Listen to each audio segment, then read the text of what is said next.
Donc, nous accueillons donc Michèle Artaud, donc, qui est en effet une didacticienne des mathématiques à l'INSPE de l'AMU, hein, l'Université d'Aix-Marseille.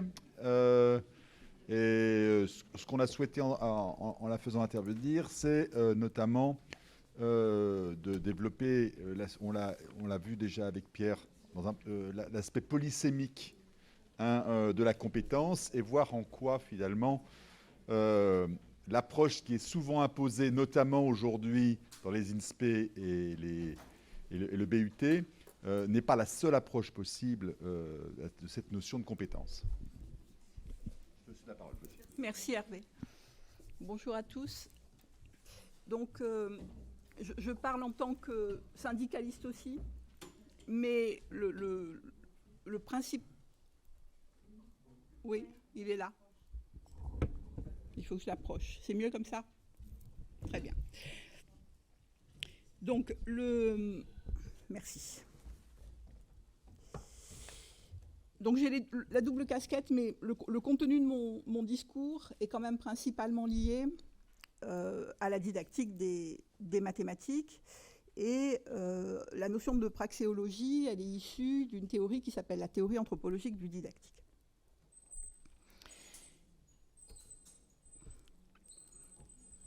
L'idée, c'est d'essayer de comprendre ce qui se passe et de voir dans quelle mesure, en utilisant des outils, des concepts, des notions développés par les didacticiens, on peut essayer de comprendre et de reprendre un peu de pouvoir sur ce qui nous arrive par le biais de cette notion de compétence.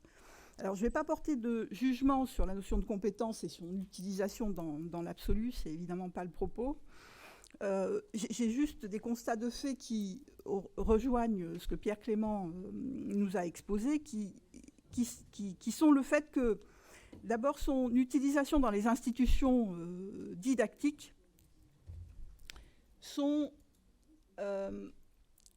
problématiques. Alors, c'est problématique à plus d'un titre.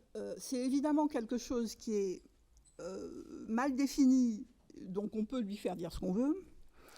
On fait un lien entre compétences et un certain type de pédagogie, alors que c'est absolument pas nécessaire. Et puis, en fait, ça conduit à une fragmentation de ce qu'on a à enseigner qui est tout à fait délétère. Alors, ce sont les principaux problèmes qu'on peut citer. On peut en citer d'autres, on y viendra éventuellement plus tard. On a pourtant des conditions et des contraintes d'existence de cette notion dans les institutions didactiques, que ce soit l'enseignement secondaire ou l'enseignement supérieur, qui sont difficilement contournables aujourd'hui. On nous impose ça et on a beaucoup de mal à résister. De mon point de vue, ce qui se passe avec les IUT est très emblématique de ça. C'est-à-dire que malgré leur combativité, ils n'ont pas réussi à contourner la chose et ils se retrouvent, comme ils le montreront cet après-midi, dans une situation qui n'est pas simple du tout. Et par ailleurs, on a une tendance de fond qui a suscité l'introduction de cette notion qui peut paraître légitime, notamment du point de vue de la démocratisation de l'enseignement, du point de vue du fait de donner une raison d'être aux savoirs qui sont enseignés. Alors ça, c'est lié au fait que pour les étudiants ou les élèves qui sont les plus éloignés culturellement de l'école, pour différentes raisons, ils manifestent un besoin de savoir à quoi ça sert ce qu'ils étudient. Et ça, on peut considérer que c'est légitime. Alors après, reste à voir comment on va définir ce à quoi ça sert. Nous, en tant que syndicalistes, on répète comme un mantra qu'on veut enseigner des savoirs émancipateurs. On est bien d'accord là-dessus. Et un savoir n'est pas émancipateur en soi, il est émancipateur parce qu'il permet de faire des choses. Et montrer ce que permet de faire le savoir paraît légitime.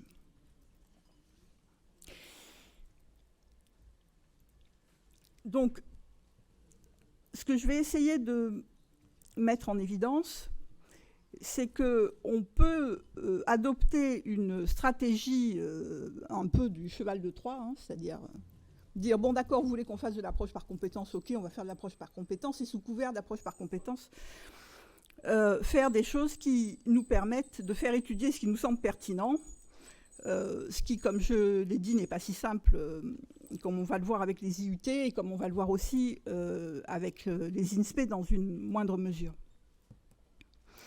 Moi, je vais prendre comme exemple donc, le cas des licences générales, parce que j'avais vu que ce n'était pas spécialement traité, puis je trouvais intéressant de regarder cet aspect des choses. Et je vais prendre deux exemples un peu opposés d'un point de vue culturel, qui sont les mathématiques et l'histoire. Et je vais essayer d'analyser donc ce qu'on demande sous couvert de praxéologie dans les référentiels des licences publiées par le ministère, donc à partir de la notion de praxéologie. Alors la notion de praxéologie, c'est une notion qui permet de mettre en évidence les savoirs et les savoir-faire qui sont nécessaires, voire indispensables, au savoir-agir des compétences. Alors, je sais bien que savoir-agir, ce n'est pas la seule manière de définir ce qu'on entend par compétence, mais c'est ce que, visiblement, le ministère de l'Enseignement supérieur a choisi. Et donc, ça permet de remettre les savoirs au centre des institutions didactiques en les liant au savoir-faire, qui permettent de produire, de rendre intelligible ou de justifier. Alors, comme le donne l'étymologie, une praxéologie, c'est fabriqué de deux morceaux, une praxis et un logos. La praxis, c'est ce qui correspond à peu près au savoir-faire qu'on découpe en deux morceaux qui sont les types de tâches et les techniques que je vais expliciter. Et puis, une autre partie qui est le logos, donc qui est plutôt ce qu'on met sous savoir, qui est aussi formé de deux morceaux qu'on appelle technologie et théorie, qui sont des choses qui vont justifier, produire, rendre intelligible la praxis. Dans mon intervention, pour des raisons liées, un, au temps, et deux, à ce qu'on a à faire avec la notion, je ne vais pas beaucoup distinguer, je ne vais même pas du tout distinguer théorie et technologie. Je vais garder le logos dans son ensemble. Alors, un type de tâche, c'est une chose qu'on a à faire. Ça va regrouper plusieurs tâches du même type et ça peut être de taille très variable. J'ai mis des exemples un peu comme ça qui me venaient. Donc, vous voyez pour les deux premiers, multiplier deux entiers, multiplier deux nombres. Multiplier deux nombres comprend multiplier deux entiers. D'accord ? Donc, ça peut être petit, gros. Ça peut être préparer un enseignement sur un thème donné ou encore préparer une séance de travaux dirigés sur l'analyse d'une séance de classe, qui est beaucoup plus précis. Alors évidemment, la taille, plus vous prenez un gros type de tâche, plus vous avez du mal à expliciter une technique. Et en particulier, une technique qui soit suffisamment opérationnelle, bien sûr. Parce qu'une technique, c'est ce qui va permettre d'accomplir le type de tâche. Alors pour expliciter et pour donner un exemple, j'ai pris un type de tâche que j'ai cité dans la liste, là, qui est un type de tâche mathématique mais simple, qui est construire un losange.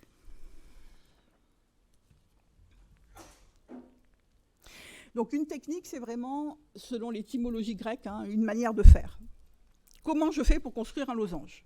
Par exemple, je prends un segment AB, je construis un segment de même longueur à partir de B, que j'appelle BC. Je trace un cercle de centre C de rayon AB, puis un cercle de centre A et de rayon AB. Je nomme le point d'intersection autre que B, D, et je construis les segments CD et AD.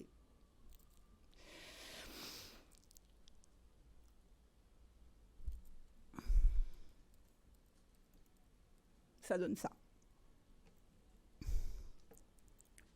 Alors, visiblement, ça a la tête d'un losange.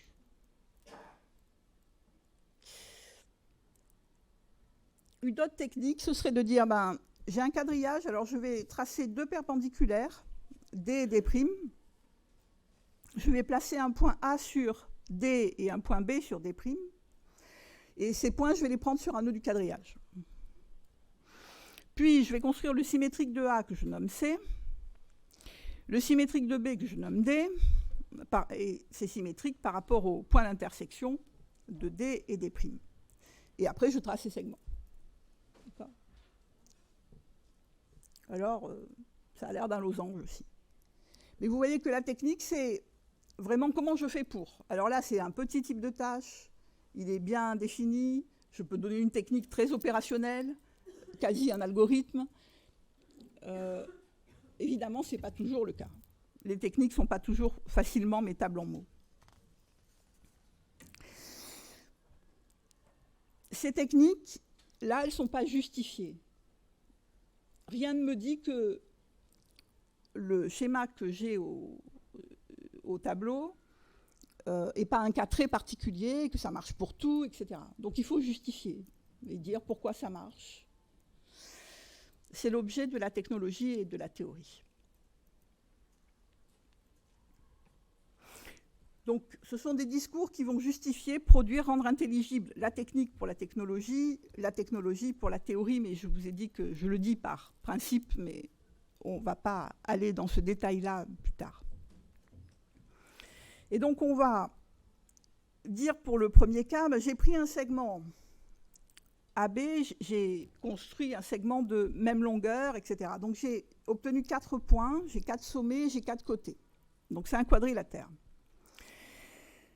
J'avais un segment de longueur donnée, je construis un segment de même longueur, donc j'ai 2 segments dont les longueurs sont égales. Puis après, j'ai encore 2 segments dont les longueurs sont égales et égales au premier, puisque j'ai pris des cercles de rayon le premier segment. Donc j'ai un quadrilatère à 4 côtés de même longueur, c'est un losange. Pourquoi ? Parce que c'est la définition du losange, c'est un quadrilatère qui a 4 côtés égaux. D'accord ? Donc vous avez là une justification, mais qui ne vous dit pas, qui ne vous permet pas de justifier la deuxième technique.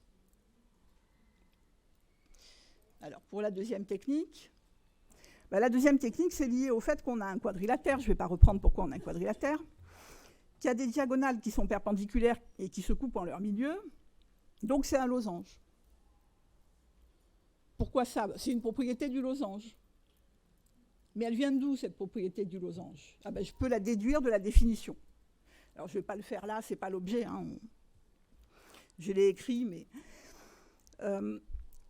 Donc, vous voyez qu'une praxéologie, c'est vraiment lier ensemble un truc qu'on a à faire, construire un losange, un moyen de le construire, et puis, pourquoi on le construit comme ça ? D'avoir une technique qui soit justifiée. Alors, vous remarquerez, enfin, certains ont peut-être remarqué que j'ai pris reproduire une figure et puis construire un losange. Je n'ai pas pris reproduire un losange. C'est lié au fait que quand j'obtiens un losange par les 2 techniques que j'ai données là, j'obtiens un losange en général, mais si je veux reproduire un losange, il va falloir que je fixe l'angle, enfin un des angles, au moins. Et donc, du coup, ça m'aurait demandé une technique un peu plus complexe à expliciter, et ce n'était pas l'objet du travail. Mais ce qui est intéressant, c'est de voir que les techniques, elles dépendent éminemment de ce que j'ai en tant que propriété, théorème du point de vue des mathématiques, et puis chose similaire du point de vue des autres disciplines. Voilà, et là, c'est le moment où je ne sais plus où j'en suis du point de vue de mes papiers. Voilà, ça y est, c'est bon. Donc, une praxéologie, donc un ensemble de 4 composantes que je vous ai décrites. Et ça peut être donc petit, autour d'un seul type de tâche, comme ce que je vous ai montré. Ça peut être beaucoup plus gros, avec beaucoup de types de tâches. D'accord ? C'est un truc qui est très plastique. Je peux le fabriquer comme je veux. Ça dépend ce que je veux en faire, évidemment.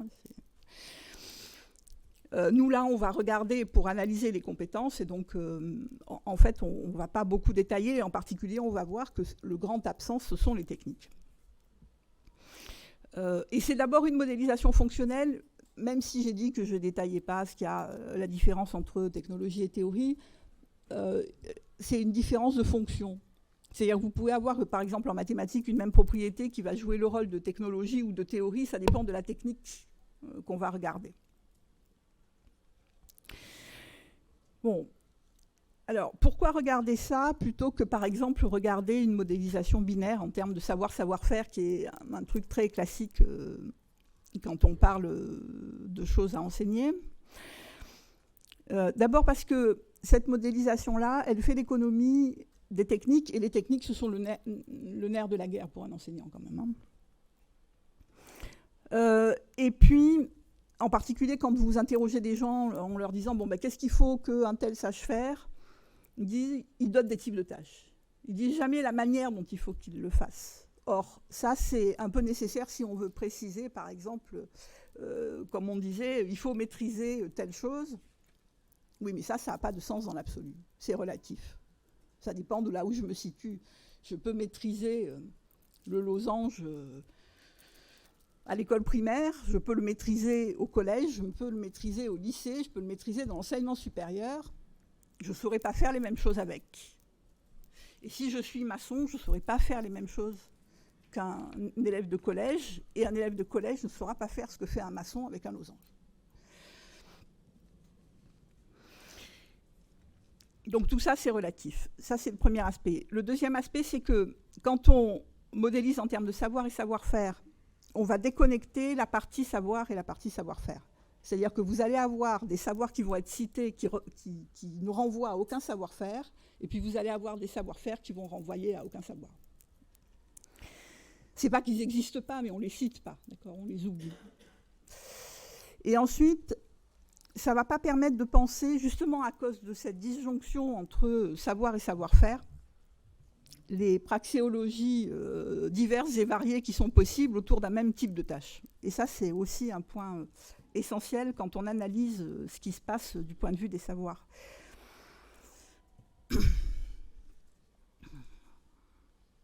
Alors, le lien entre ça et les compétences.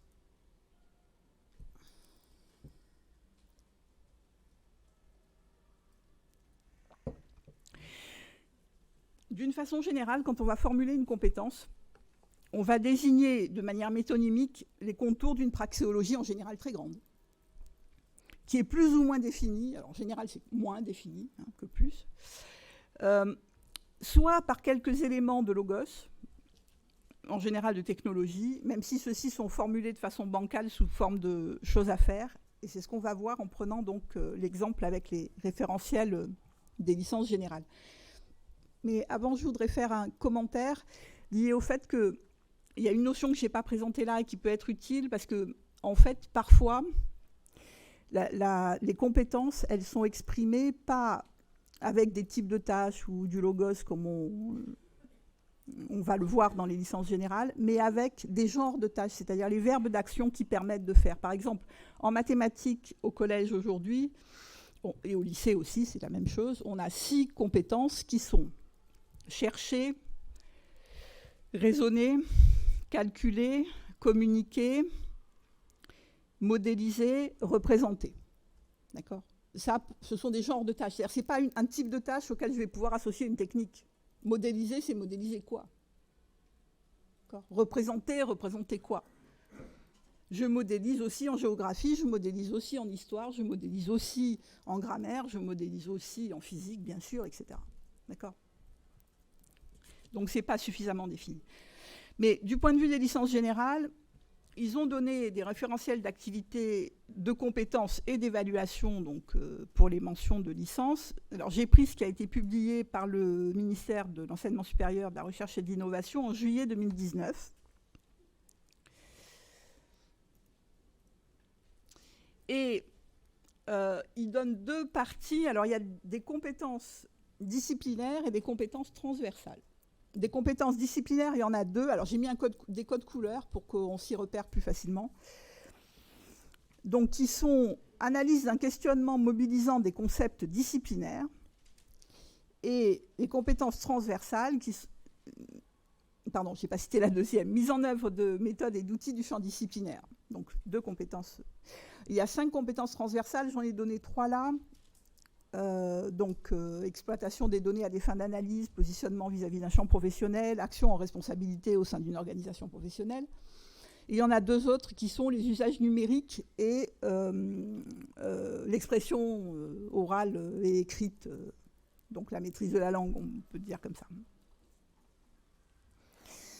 Donc avant de voir très précisément ce qui se passe du point de vue donc, de ces compétences, dans le référentiel, on a un chapeau qui est lié aux exemples d'activités qui peuvent être exercées par un diplômé de la mention. Alors je vous ai mis les 2 sur la même diapositive concernant donc, les mathématiques et l'histoire.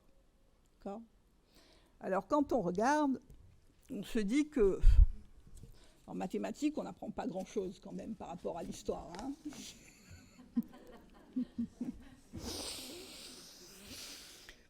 Alors bon, on ne va pas commenter et détailler ça, mais vous voyez bien que ce sont des choses qui, de mon point de vue, ne sont pas pensées et travaillées. D'accord ? Je ne sais pas qui a fait ça, on pourrait chercher, je n'ai pas eu le temps de chercher, on pourrait faire une enquête, etc., pour regarder qui a rédigé. Mais en général, enfin, ce sont des gens qui ont des analyses de première prise, quasiment. Quoi. Ils travaillent à main nue, et alors peut-être que la personne qui a rédigé l'histoire connaissait un peu d'histoire, et que la personne qui a rédigé les mathématiques ne savait rien de mathématiques. Je ne sais pas, d'accord ? C'est une hypothèse comme une autre. Alors, on va commencer par regarder donc, les compétences disciplinaires mathématiques, puis on regardera celles d'histoire ensuite. C'est intéressant de comparer les 2, et puis après, on regardera les compétences transversales. Je vais commencer par la licence de mathématiques, parce qu'évidemment, pour moi, c'est plus facile. Donc voilà, la compétence analyse d'un questionnement en mobilisant des concepts disciplinaires, voilà ce que ça contient. Un type de tâche qui est traduire un problème simple en langage mathématique. Alors évidemment, on peut discuter la formulation du type de tâche. Hein. Les mathématiques, on peut discuter de savoir si c'est un langage ou pas. Moi, je pense que non. Bon, on est un certain nombre à penser que non. Il y en a d'autres qui vont penser que oui. Enfin, bon. Il y a le problème de la traduction. Enfin, si on avait dit modéliser un phénomène mathématiquement, ça aurait sans doute mieux correspondu à ce qui est attendu. Ça, c'est le premier aspect. Évidemment, il n'y a aucun élément de logos qui est détaillé. On ne sait pas qu'est-ce qui va permettre de produire la technique pour faire ça. D'accord ? Comment je fais pour traduire un problème simple en langage mathématique ? Et puis, au fait, c'est quoi un problème simple, d'abord ? Bon. Et donc, il y a toute une analyse de besoins qui est nécessaire hein, et qu'on peut faire en termes de praxéologie. Ce qui est intéressant aussi, c'est de voir que la chose est intitulée « Analyse d'un questionnement mobilisant des concepts disciplinaires ». Et vous cherchez la question. Hein. Donc, on peut se dire que peut-être c'est comment traduire un problème simple en langage mathématique. On peut dire que ça pourrait être la question qui est posée. Mais peut-être qu'on peut en poser d'autres. Ensuite, il y a donc une autre compétence qui est mise en œuvre de méthodes et d'outils du champ disciplinaire. Alors, qu'est-ce qu'on a à savoir faire ? On a à se servir aisément des bases de la logique pour organiser un raisonnement mathématique et rédiger de manière synthétique et rigoureuse. Alors là, vous voyez, vous avez quelque chose qui est se servir aisément des... On peut dire que c'est un type de tâche. Qu'est-ce que vous avez à faire ? Vous servir des bases de la logique. Sauf que si vous dites à quelqu'un « sers-toi des bases de la logique », il va vous dire « mais pour faire quoi ?»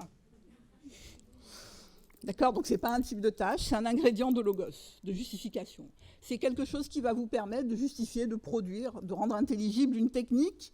Pour faire quoi ? Ah ben là, c'est dit pour organiser un raisonnement et rédiger de manière synthétique et rigoureuse.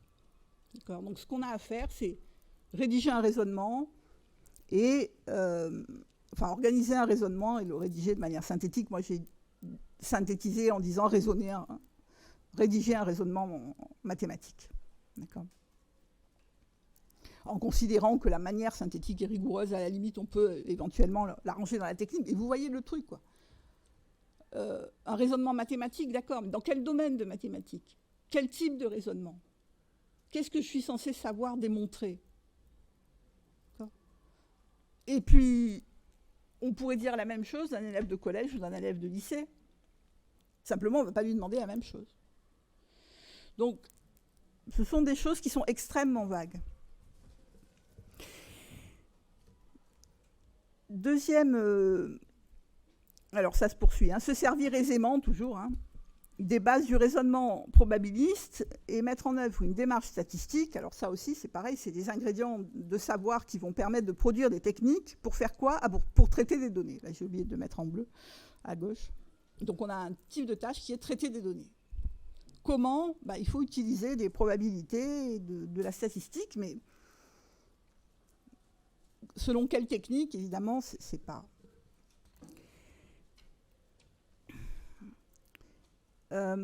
bon, ça se poursuit, d'accord ? Je ne vais pas tout lire. Je surveille le temps.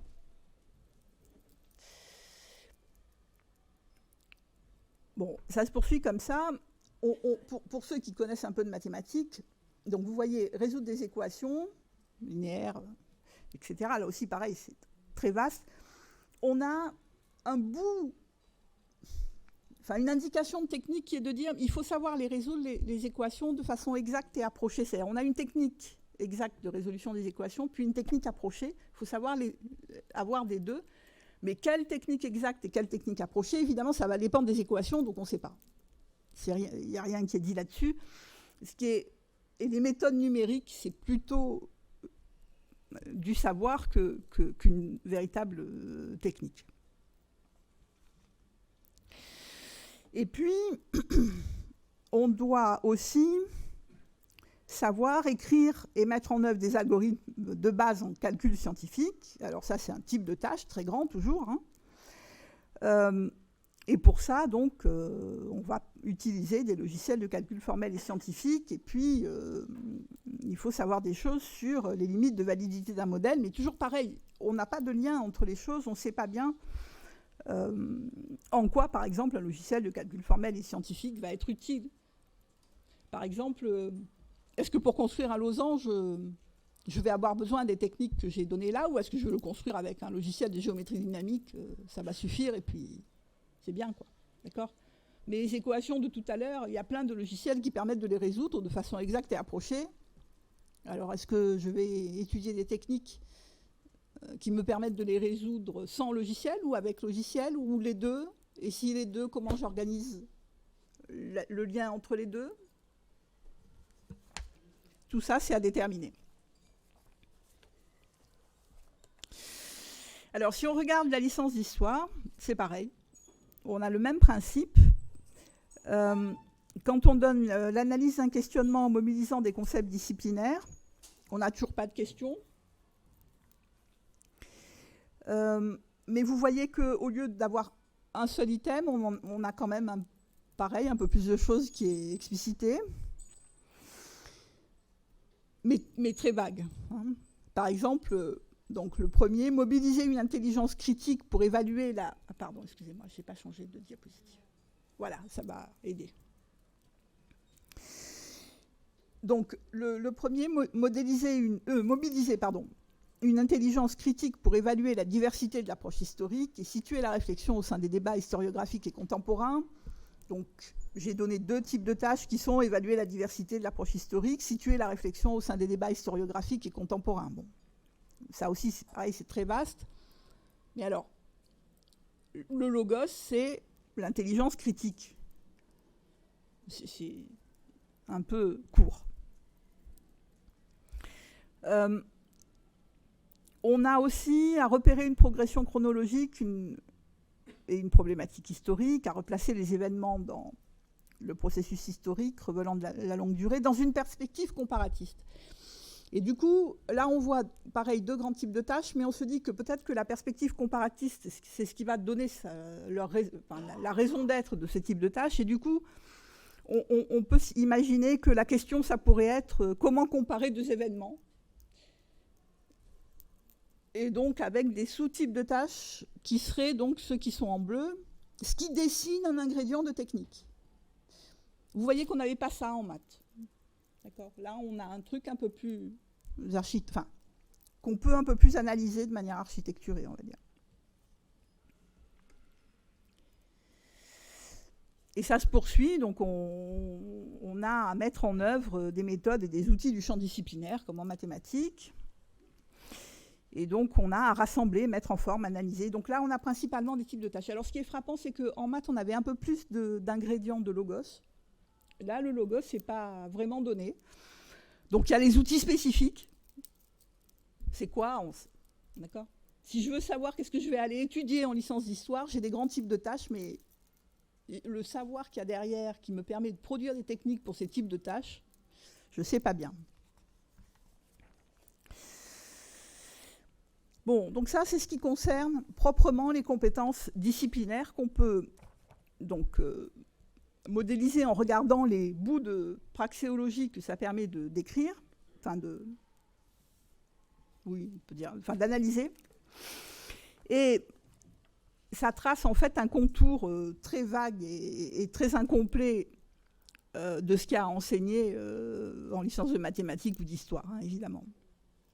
Donc il va falloir développer des praxéologies à enseigner qui contiennent ce qui est précisé, ce qui est en général pas trop compliqué vu que c'est très vaste et très large. Par exemple, en mathématiques, il va falloir s'entendre pour cibler quelques types de problèmes qu'on sera capable de modéliser à l'issue des 3 années de licence d'histoire. Par exemple, comment étudier l'évolution d'une population. Ça peut faire une question qu'on doit être capable de résoudre à la fin d'une licence à partir de ce qu'on a étudié en licence.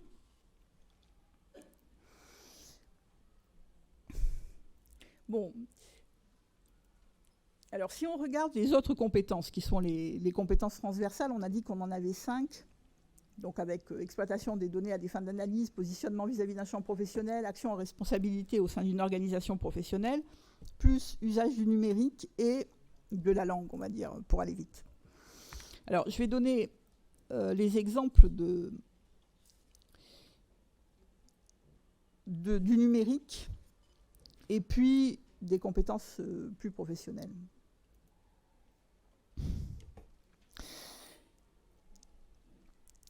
En fait, ces compétences-là, elles mettent en exergue des choses qu'on est censé étudier en étudiant des mathématiques, de l'histoire, du droit, etc., de leur fonction didactique, c'est-à-dire de leur fonction d'étude ou de direction d'études.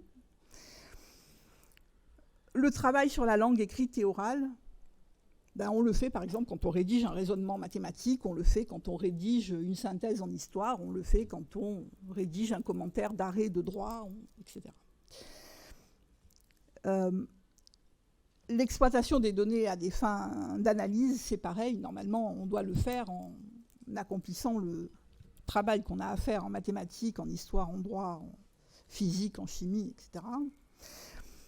Et puis, les usages numériques, c'est pareil. Alors, j'ai pris l'exemple des usages numériques parce qu'il était court et que ça me permettait de faire ça en peu de temps. Donc, voilà ce qu'il y a écrit.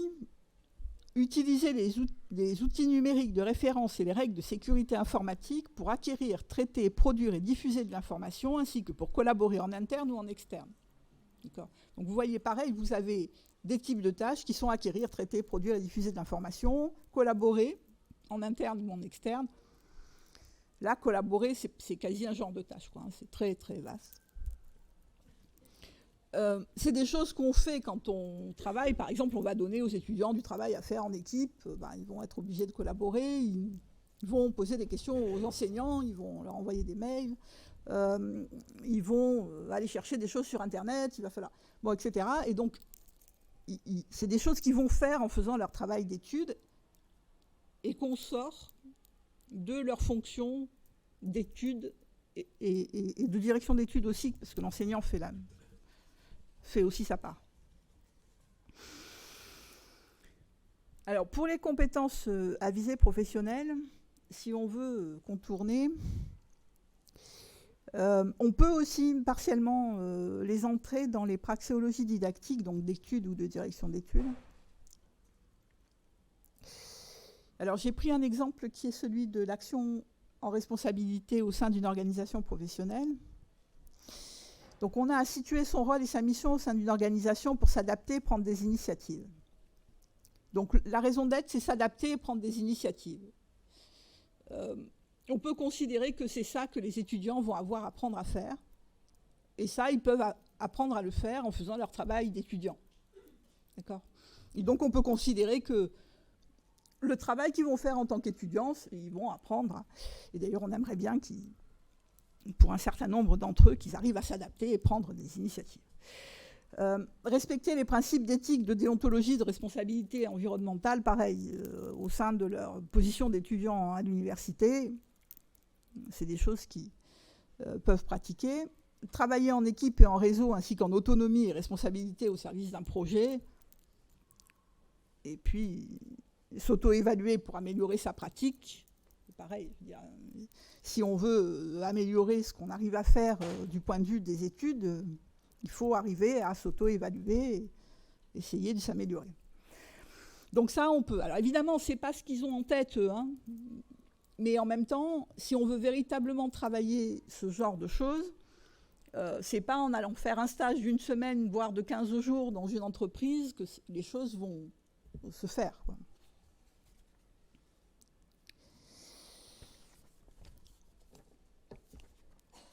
Alors, bien évidemment, on aura construit comme ça des techniques et des logos autour de ces types de tâches qui vont avoir à être modifiés en situation professionnelle autre que la profession étudiante, si vous voulez, mais qui vont constituer une base pour cette praxéologie. Alors évidemment, c'est un peu plus compliqué pour le positionnement vis-à-vis d'un champ professionnel, mais ça fait déjà partie des enseignements de licence de fait. Dans pratiquement toutes les licences, il y a un module qui s'appelle projet, dans lesquels on leur fait chercher des champs professionnels potentiellement en relation avec les acquis de la mention, les parcours possibles pour y accéder, etc. Et donc, et en plus, bon, ça leur permet, par exemple, pour les étudiants de mathématiques qui auraient été lire les 3 lignes de ce qu'ils peuvent faire en sortant de licence, ça leur permet d'enrichir l'avenir. Alors, j'ai mis un peu en exergue la dernière part, parce que identifier le processus de production, de diffusion et de valorisation des savoirs, c'est quelque chose qui tranche par rapport aux 2 types de tâches précédents, et qui relève de la didactique. Alors, sans doute pas seulement de la didactique, mais qui relève de la didactique.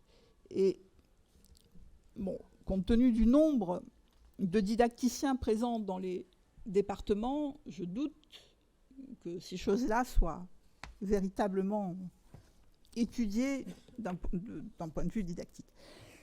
Et par exemple, dans le processus de production, de diffusion, de valorisation des savoirs, ce que disait Pierre tout à l'heure en disant ça passe par la voie professionnelle, souvent c'est un point d'entrée, en fait c'est un phénomène générique, c'est-à-dire pour les mathématiques au 15e, 16e, 17e siècle, ça a été ça, c'est-à-dire que les mathématiques ont commencé à être enseignées dans l'enseignement professionnel avant d'être enseignées dans l'enseignement général, parce que ça répondait à des besoins de la société. Alors les besoins de la société à l'époque, c'était les écoles de dessin, d'architecture, et puis les formations militaires, bien sûr.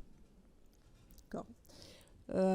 Ça a été enseigné là, avant d'être enseigné dans l'enseignement général, et qui est arrivé plutôt au XVIIe, XVIIIe siècle, évidemment en comparaison avec l'enseignement professionnel. Donc, le fait qu'il y ait des choses qui passent d'abord par le professionnel avant d'arriver dans l'enseignement général, c'est une voie d'accès, on va dire, classique de transposition des savoirs.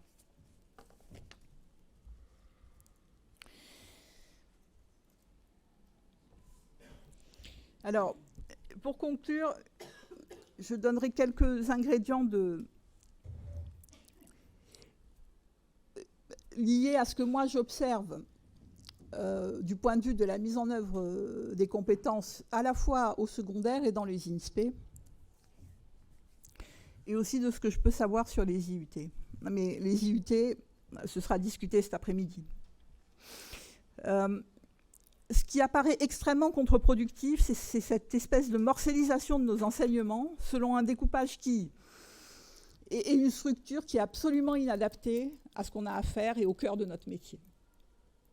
Et donc, de ce point de vue-là, on a un travail à faire d'articulation des praxéologies enseignées comme répondant à de grandes questions pour pouvoir dire, vous voyez, les compétences, elles sont là, c'est celles-là. De manière à pouvoir dire aussi, non mais les compétences que vous nous mettez là, elles sont mal foutues, leur formulation ne tient pas debout, etc.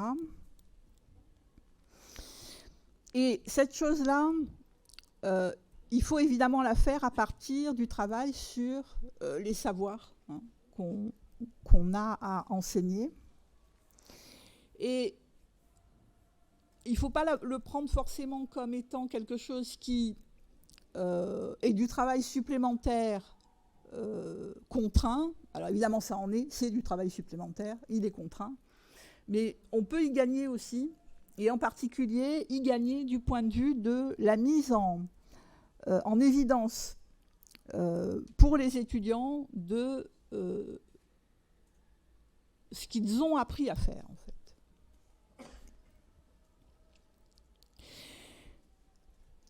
Ça permet aussi de préciser ce qu'on attend, parce que, comme je l'ai dit tout à l'heure, maîtriser un savoir, c'est très relatif, ça ne peut pas être absolu. Ça dépend de là où on se situe, ça dépend de...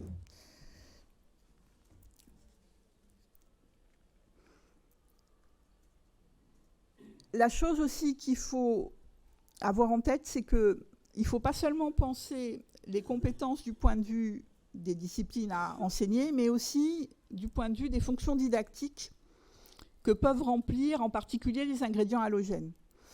De ce point de vue-là, ce qui est important de noter, c'est qu'on lie souvent compétences et une certaine forme d'enseignement, un certain type d'organisation de l'étude, je dirais.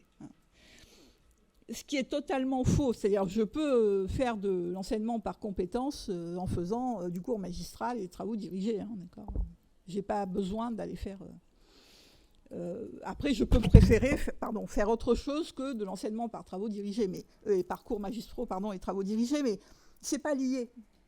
Et ils font passer, par le biais des compétences, un certain type d'organisation de l'étude qui n'est pas obligatoire.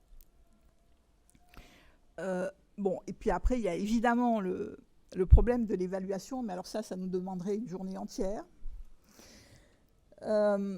Parce que là aussi c'est pareil, c'est-à-dire c'est lié au fait à l'organisation de l'étude. Ils font passer par le biais des compétences. Soi-disant, pour évaluer des compétences, on serait obligé de remplir des espèces de grilles absconses avec des entrées doubles, voire triples, par UE, par compétence, par niveau, etc. Alors que non. Donc si j'ai encore 5 minutes, je vous explique ça en partant d'un exemple qui est donc la manière dont on évaluait les professeurs stagiaires à l'UFM d'Aix-Marseille, donc il y a très longtemps. D'accord ? Alors on évaluait par compétence, de fait, sans le dire et sans le savoir, puisque nous on avait en tête la notion de praxéologie. Et on disait, bon, qu'est-ce qu'il faut qu'il sache faire en sortant ? Il faut qu'il sache enseigner un thème mathématique donné à une classe donnée. Il faut qu'ils sachent en rendre raison, c'est-à-dire justifier la manière dont ils enseignent, pourquoi ils enseignent comme ça, justifier ce qu'ils enseignent, et puis être capable d'améliorer ce qu'ils ne savent pas bien faire encore.